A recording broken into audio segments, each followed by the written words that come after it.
On the frozen planet of Krylon, a classroom filled with alien students sat waiting for their professor. They were all from different planets, species, and cultures. Some were tall and covered in shimmering scales, while others had long, glowing tentacles. Their eyes glowed with different colors, and their skin shifted in strange patterns. These students were some of the brightest minds in the galaxy, chosen to study at the prestigious Galactic Academy. The professor, a tall and sharp-eyed creature from the planet Zorith, stepped into the room. Their body was made of smooth, silvery metal that hummed with quiet power. The professor's sharp gaze swept over the students, noting their eager faces, ready to show off their skills. Today, the professor's voice echoed in the room. You will be tested in a way none of you have been before. The students looked at each other in surprise. Testing. They were used to tests of intelligence, skill, and even strength. But something about the professor's tone made this challenge sound different. The professor continued. You will be given 1 hour to build a shelter. This shelter must withstand the freezing temperatures of this planet and protect you from the deadly winds outside. The professor paused, letting the words sink in. You are allowed to use anything around you, including your advanced technology. However, the clock is ticking. You have just 1 hour. The students exchanged glances. Some of them were already running simulations in their minds. A few began to activate their advanced equipment, ready to begin. It seemed like a simple task. After all, they were all experts in their fields. They had technology that could bend space and time. They had weapons that could cut through mountains. A little shelter, no problem. But one student, a human, remained silent. Sitting in the corner of the room, they looked calm and collected.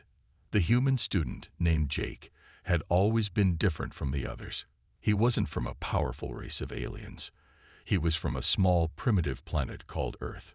Earth's technology was nowhere near as advanced as the students from other worlds. But Jake wasn't worried. He had been in tough situations before.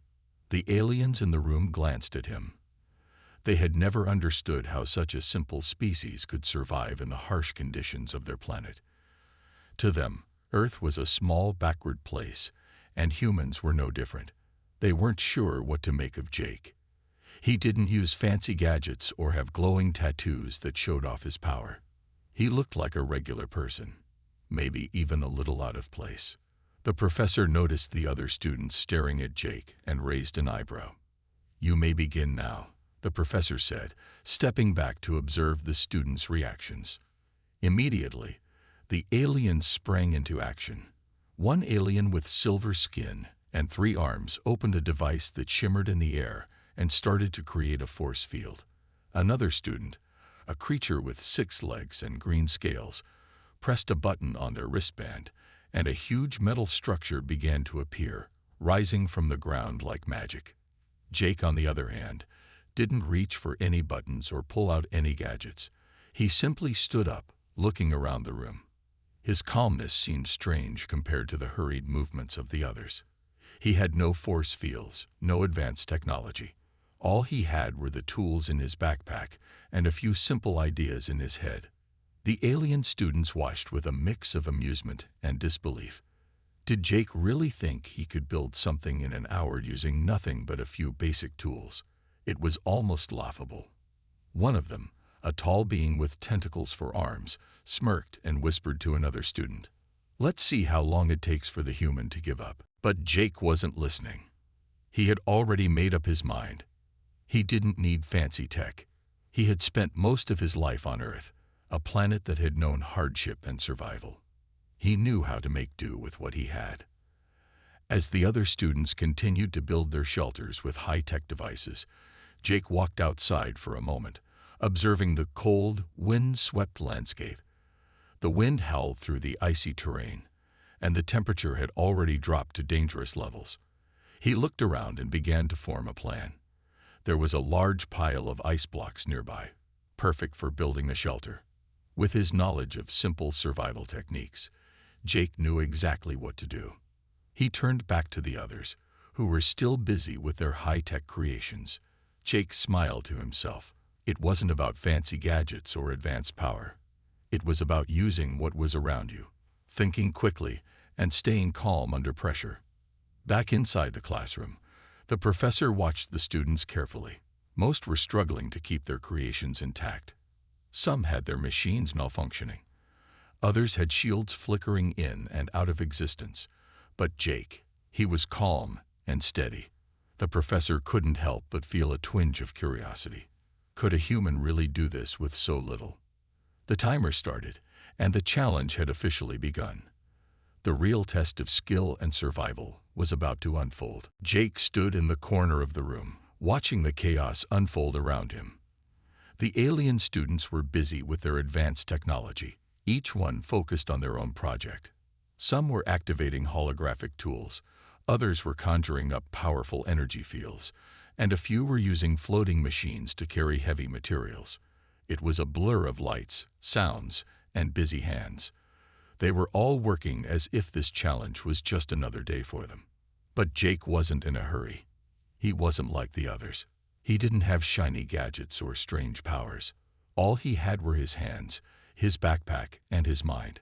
And that was enough. The professor, standing off to the side, observed with keen interest. Their gaze shifted between the alien students, all working feverishly, and Jake, who was calm, collected, and seemingly unbothered by the growing tension in the room. Jake had always been different from the other students. He was from Earth, a small planet on the outer rim of the galaxy, far from the advanced civilizations of the stars. Earth didn't have the shiny, powerful technology of other worlds. Humans were just regular people, trying to survive in a harsh world. But Jake didn't see that as a weakness. He had learned to adapt, to make the best of what he had. Earth had taught him one important thing. Sometimes, it wasn't the biggest or the strongest who survived. It was the cleverest. As the other students hurried to finish their shelters, Jake took a deep breath and thought carefully. He looked around the room for materials. He didn't need much, just what was available. He was used to this. On Earth, he had built shelters in forests, deserts, and even in the mountains. You didn't need high-tech gadgets to survive if you knew how to use the basics. He reached into his backpack and pulled out a small but sharp knife, some rope, and a few other basic tools. The other students glanced at him, their eyes wide with disbelief. Didn't he have anything better? Were those the only tools he had? One of the alien students, a tall being with glowing orange eyes, couldn't help but laugh. "Are you serious?" they asked, shaking their head. "That's all you have? You can't possibly build anything useful with that." Jake simply smiled, unfazed by the alien's words. He wasn't here to impress anyone. He was here to show them that sometimes the best tools aren't the most advanced. They're the ones that get the job done, no matter what. He nodded politely but didn't respond. He didn't need to explain himself. His actions would speak louder than words. The alien student turned back to their own project, confident that Jake was doomed to fail. The others didn't seem to care much about Jake either.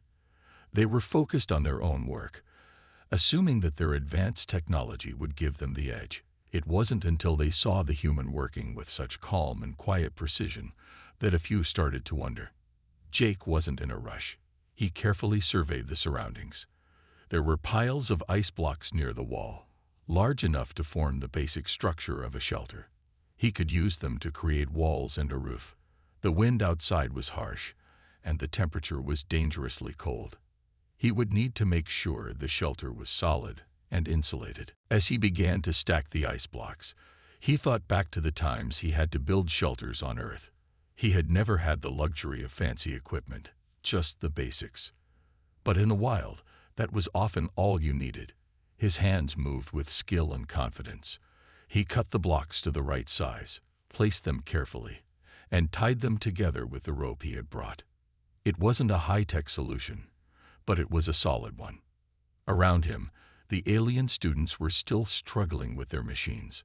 One of them, a small creature with bright purple skin, had accidentally activated a laser beam that sliced through the materials they were trying to use. Another had created a large shield that flickered on and off, making it useless. The air was filled with the sound of machines beeping and buzzing, but Jake didn't let it distract him. He had a clear goal, and nothing was going to stop him from reaching it. The professor, who had been quietly observing, raised an eyebrow. They had expected the alien students to be finished long before Jake even began. But now, it seemed like the human was moving faster than they had anticipated. The professor wasn't sure if Jake would finish in time, but they were starting to question their assumption that Earthlings couldn't compete on the same level as the more advanced species. Jake didn't care about the professor's doubts or the whispers of the other students. He knew what he was doing. He didn't need anyone's approval. With each ice block he placed, with each rope he tied, he felt more and more confident. Soon, the walls of the shelter were taking shape, strong and sturdy. In just a few minutes, Jake had built the basic frame of a shelter. It wasn't flashy or filled with glowing lights, but it was solid, and it was going to work. The wind howled outside, but Jake's shelter would keep him safe. As the other students continued to struggle, Jake took a moment to look around. The room was filled with the hum of alien technology, but none of it had created anything as simple and effective as the shelter he had just built.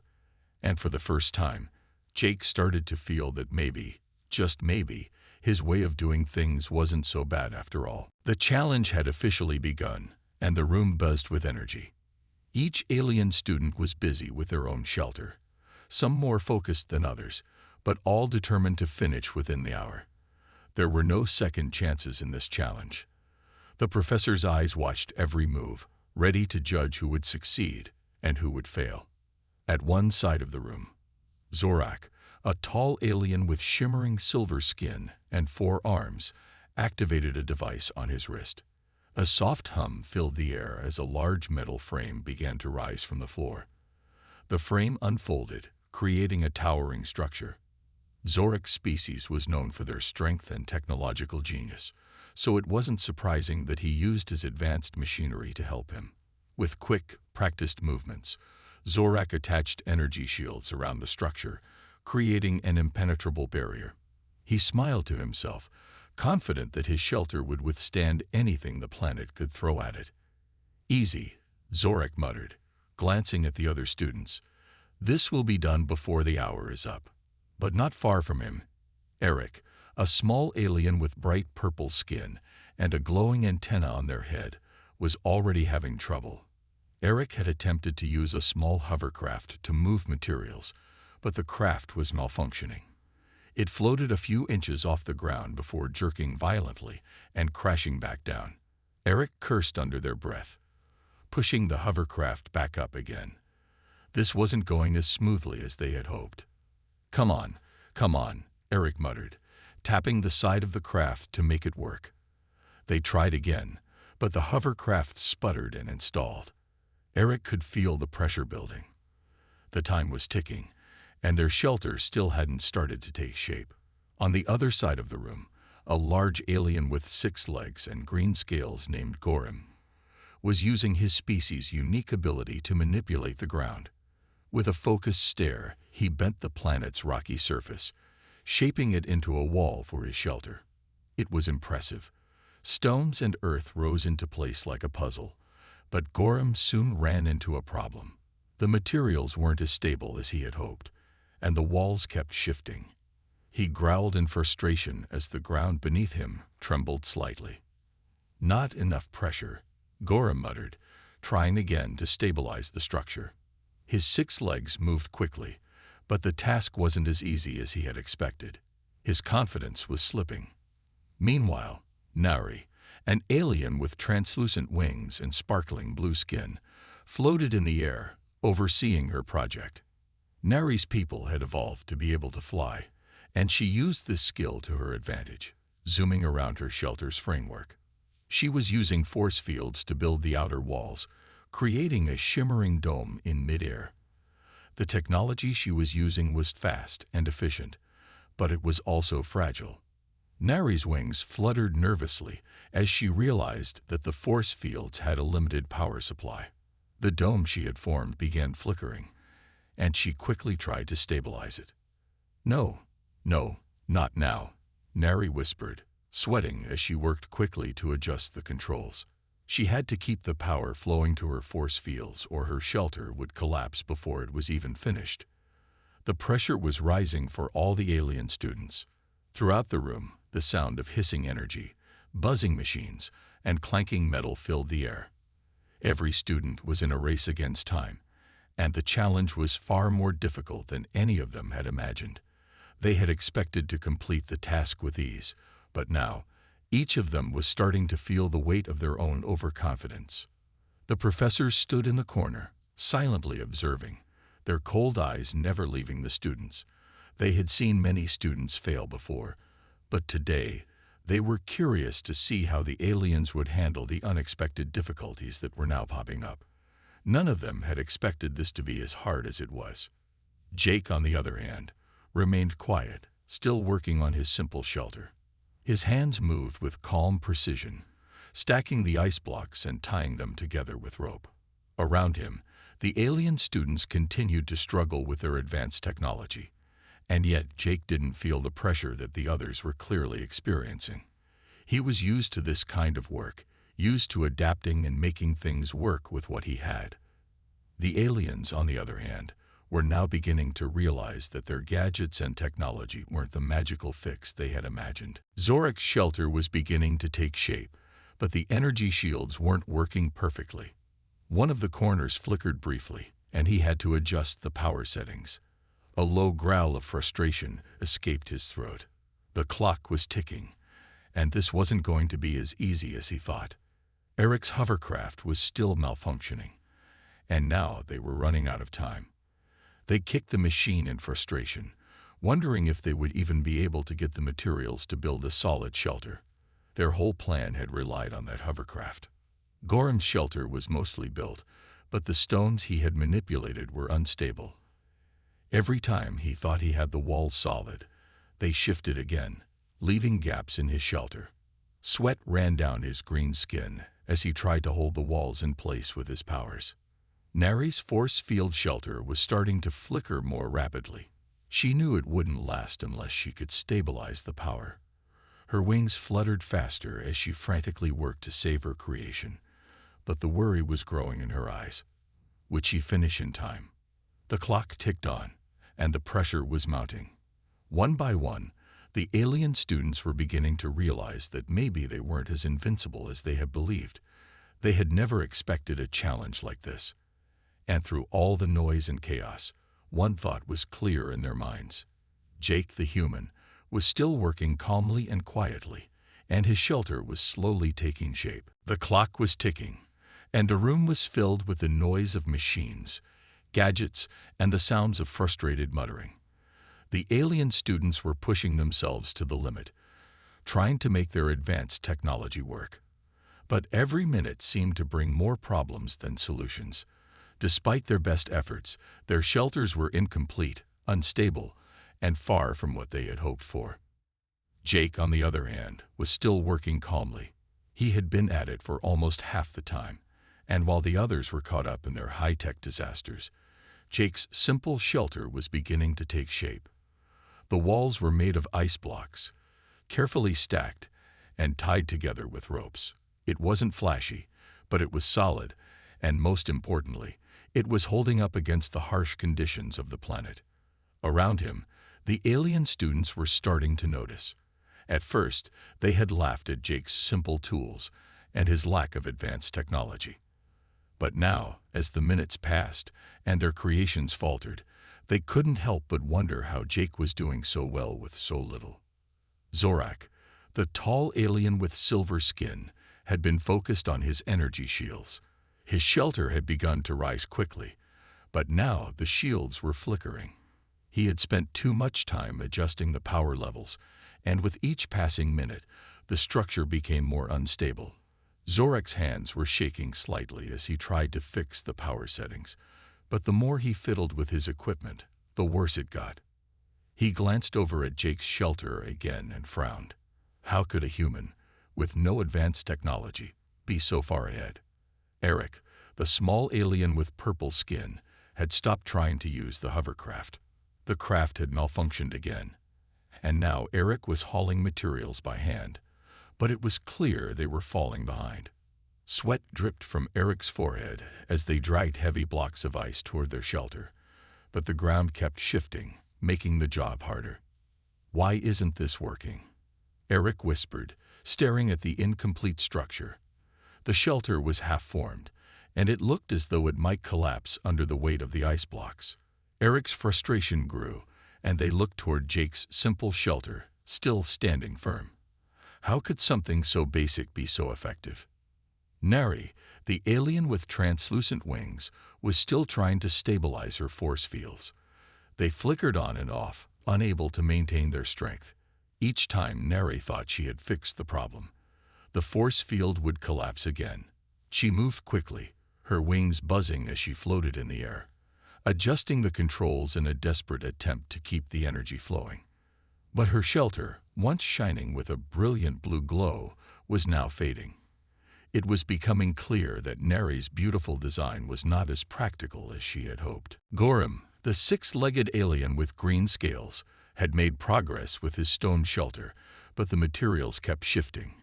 He had thought manipulating the ground would be enough, but the earth was more stubborn than he had realized. Every time he made progress, the walls would fall apart. Gorham's frustration grew, and he began to worry that his shelter would not be finished in time. His 6 legs moved quickly as he tried to adjust the stones, but he could feel the pressure mounting. As the clock ticked down, Jake continued to work without rushing. He wasn't bothered by the noise around him or the chaos. He had learned long ago that in situations like this, staying calm was the key to success. He could see the other students struggling, and while part of him wanted to help, he knew this was a challenge for them to face on their own. Jake had built shelters in all kinds of places: forests, mountains, even deserts. On Earth, survival didn't always depend on having the best tools. It depended on using what you had and making it work. The ice blocks Jake had chosen were perfect for the shelter. They were sturdy and insulated, providing protection from the cold wind outside. The rope was enough to hold the blocks in place, and his hands were steady as he tied everything together. The other students watched him, still in disbelief. How was it possible that the human, with nothing more than rope and ice, was creating a shelter that was standing firm while their high-tech creations were failing? They had spent years perfecting their advanced tools, yet here was Jake, using nothing more than basic skills, and he was ahead of them all. The professor, standing off to the side, couldn't hide the look of surprise in their eyes. They had expected the alien students to breeze through the challenge, but now they were beginning to realize that there was something special about Jake's approach. The professor had seen many students fail over the years, but Jake's calm, simple methods were working, even when the advanced technology of the others was falling short. Zorak wiped sweat from his brow, his energy shield sputtering one last time before shutting off completely. He was out of time, and his shelter was far from finished. Eric, struggling with their hovercraft, looked over at Jake's nearly complete shelter and felt a pang of envy. Nari's glowing force field was gone, and her shelter was collapsing in on itself. Gorham was still trying to stabilize his stone walls, but time was running out.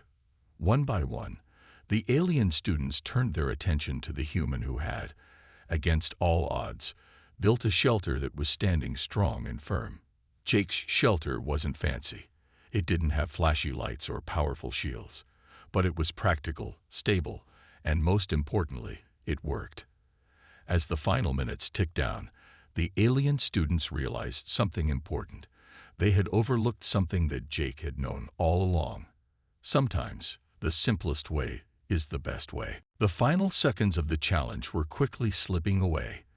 The alien students were still working hard, but their creations were falling apart. Zorak's energy shields flickered and dimmed. Eric's hovercraft had finally given out, leaving them to carry ice blocks by hand. Nari's force field was collapsing under the pressure, and Gorham's stone walls had shifted so much that the structure was now more of a pile of rocks than a shelter. Jake, however, was almost done.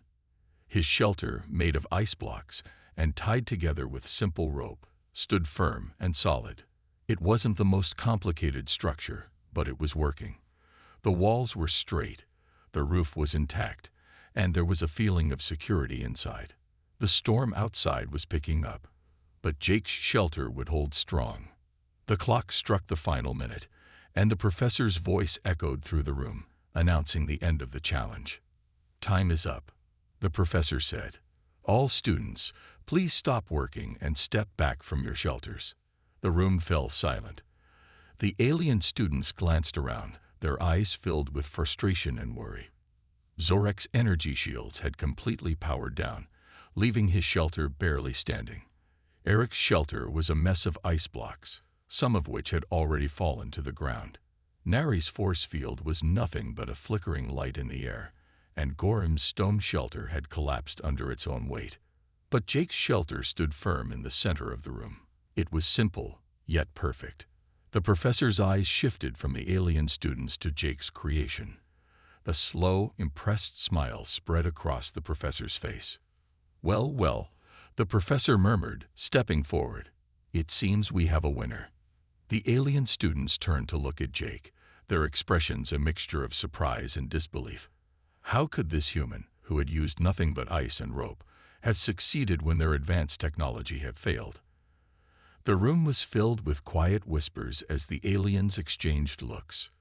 They had expected Jake to struggle, to be behind, but instead, he had shown them the power of simplicity. Zorak was the first to speak, his voice a mix of confusion and admiration. How did you do it?" he asked, staring at the human's shelter. "We used the most advanced technology we had. And yet you just used ice." Jake, who had been quietly watching the other students, finally spoke. "Sometimes the simplest things work best," he said with a shrug. "I didn't need advanced technology to build something solid. I just used what was available and took my time." Nari floated closer, still in shock. But we had all the best equipment, the strongest materials, the best technology. And it still didn't work," she said, her voice tinged with frustration. Jake smiled lightly. "You relied too much on your tech. Sometimes, it's not about the tools you have. It's about knowing how to use them. And sometimes, it's just about thinking a little differently." Eric's antennae twitched, clearly deep in thought. "You really don't need all those gadgets to survive?" they asked. "You can build something strong with just ice." Jake nodded. "That's right. It's all about using what you have, adapting to the situation, and not overcomplicating things." Gorham, who had been silent until now, finally spoke up. I think I understand now," he said, his voice low. "I was trying to force the earth to bend to my will. I didn't stop to think if it was the best method. Maybe I should have tried something simpler." The professor watched the conversation unfold, a small smile playing at the corners of their mouth. They had seen many students struggle over the years, but this human, this simple human, had taught the others something they hadn't expected to learn. "Well done, Jake," the professor said, stepping forward to give him a nod of approval. "You've proven that sometimes the simplest approach is the best one. You've shown your peers that technology doesn't always hold all the answers." The alien students gathered around Jake's shelter, looking at it with newfound respect. They could see the logic in his approach now. They had all been so focused on their advanced technology, convinced it would give them the upper hand. But Jake had done something they hadn't expected. He had relied on his own skills, common sense, and patience. Zorak, still a little shaken, stepped forward and offered Jake a hand. "I admit it. You've beaten us fair and square. Your shelter, it's perfect. We could learn a lot from your method." Jake accepted Zorak's hand with a smile. "It's not about beating anyone," he said. "It's about learning from each other." Nari, now with a thoughtful look on her face, added, "You've taught us something important. We thought the technology would make us better, but it's the way we think that really counts. The professor nodded in agreement. Exactly. And sometimes simplicity is the key. Jake, you've shown us all that it's not always the biggest tools that win the day. It's how you use them. As the professor finished speaking, the alien students gave Jake a round of applause, their respect for him growing. They had learned a valuable lesson today, not just about building shelters, but about thinking differently and relying on skills rather than just technology. Jake's simple shelter stood strong, while the alien students were left to reflect on their failures. But in the end, it wasn't about winning. It was about learning. And Jake had taught them all a lesson they would never forget. The room was quiet now, the tension having faded into a new sense of understanding. The alien students were gathered around Jake's shelter, staring at it with new respect. It was no longer just a simple pile of ice blocks. It had become a symbol of the lesson they had just learned. The air was filled with a mix of admiration, curiosity, and even a bit of embarrassment. Zorak, who had once been so confident in his technology, was the first to speak. His voice, usually filled with authority, was softer now. Jake, I've spent so much time focused on my tech, I forgot to think about the basics. I thought energy shields and force fields would make everything easier, but I see now that they're only tools. It's the way we use them that matters. Jake smiled at Zorak's words. You're right. Technology is powerful, but it's only as good as the person using it. Sometimes it's about knowing when to keep things simple. Nari, still hovering slightly above the ground, nodded. I had all the right materials, but my force field kept failing. I kept trying to make it stronger instead of focusing on what would actually work in this situation. I relied too much on the tech, and not enough on my own skills. She looked at Jake with a mix of respect and humility. You've shown us that thinking carefully and using the right approach is just as important as the tools themselves. Jake nodded back at Nari. Exactly. Sometimes it's not about trying to force something to work. It's about understanding the problem and figuring out what will solve it best. That's the most important skill, not the tools we have. Gorham, who had been quiet for most of the conversation, finally spoke up. I see what I missed now, he said, his voice thoughtful. I was so focused on moving the rocks just the way I wanted them that I didn't stop to think if they were the right material for the job. I could have used something simpler and more reliable. He glanced at Jake's shelter again. I thought I needed something big and powerful to succeed, but now I realize sometimes smaller, more manageable steps are better. Eric, who had been dragging ice blocks around in frustration, now looked at Jake with admiration. Your shelter isn't fancy, but it works. You didn't need all the heavy equipment or energy sources. You just built it. Eric's voice was filled with awe. You've taught us all that simplicity isn't a weakness. It can be the key to success. Jake smiled, feeling a sense of pride in what he had taught them. It's not about impressing others with fancy gadgets. It's about finding what works, even if it's simple. When you're in a tough situation, you don't always have time to mess around with complicated solutions. Sometimes, the best way is the easiest way. The professor, who had been watching quietly from the sidelines, stepped forward now. They had seen many students struggle with these kinds of challenges, but never had they seen a group learn so much in such a short time. The professor's voice was calm, but filled with a new respect. You've all learned something very important today, the professor said, their voice echoing in the room. Technology is a tool, not a solution in itself. It's about using your skills, your knowledge, and your creativity to make the best use of what you have. Jake's approach wasn't about using the most advanced tools. It was about understanding the situation and adapting to it. The professor looked around the room at the students, their faces now thoughtful. Remember, it's not the tools that make you successful. It's your ability to think, adapt, and act when it matters most. Jake's simplicity showed us that sometimes the less complicated way is the most effective. Zorak nodded, his mind clearly turning over the professor's words. I spent so long focusing on the latest technology that I lost sight of the bigger picture. It's not about what we can build, it's about what we can create using the best of what we have. Neri looked down at her own unfinished shelter and then back at Jake's, still standing strong. I think I've been too focused on the idea of perfecting things. I thought my shelter had to be perfect, but in the end, it was the strength and stability that mattered. Gorham let out a slow breath. It's not about how big or fancy the shelter is. It's about how well it does the job.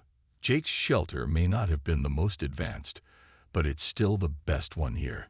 The alien students began to gather their things, their minds buzzing with new ideas. They realized that while technology was important, it was their creativity and practical thinking that made the real difference. They had been so focused on complicated solutions that they had forgotten the power of simplicity. Jake watched them with a sense of satisfaction. He had never thought of himself as a teacher, but today he had taught the entire room something important. It wasn't about being the smartest or the most advanced. It was about using what you had in the best way possible. As the class wrapped up and the students began to file out, they each took one last look at Jake's shelter. It was still standing strong, a symbol of the lesson they had learned. They would carry that lesson with them, wherever they went. Simple could be powerful, and sometimes the simplest solution was the best. The professor turned to Jake with a final smile. "Well done, Jake. You've shown us all that even the most basic methods can lead to the best results." Jake grinned back, feeling proud of the lesson he had shared. "Thanks. I'm glad it helped."